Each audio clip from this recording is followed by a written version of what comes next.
मोनू भज्जा, हाँ बच्चा। हम तुम्हें एक बात बता रहे हैं। हाँ उस दिन अपने से आंधी नहीं चली थी हाँ उस दिन आई थी। भज्जा, ये हसी आंधी हाँ तुम पूछो ना आंधी की तो। कैसी आंधी?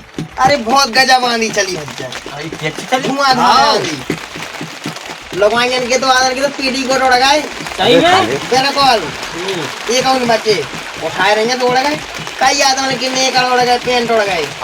दवाइयाँ में रात के पाओ तुम मुंह पे गिरो तो हाँ भैया तो का लाल कला को गिरूज जो। हाँ हाँ हाँ लाल लाल हर को हाली का भट्टे दवाइयाँ में लेंटा पाओ तो रात के उड़ के आई चड्डी मुंह पे गी वो कोई बसाती भज्जा लाल कलाई कहती वो बा भज्जा अपने बगल वालों नहीं है वो, हाँ उनके लायक आ गया बा। बच्चा में पनवाड़ी में हतो, हाँ उते बगल पे एक छत हतो, हाँ उनपे एक लोग आई पे थे। हाँ रात के बेन तू उड़ गए बे, हाँ उते मिले थे चित्रकूट में। मैंने भी सुनी थी मैंने उठे ऐसी आंधी चली बच्चा, हाँ आज आदमी खाट फेंक गए।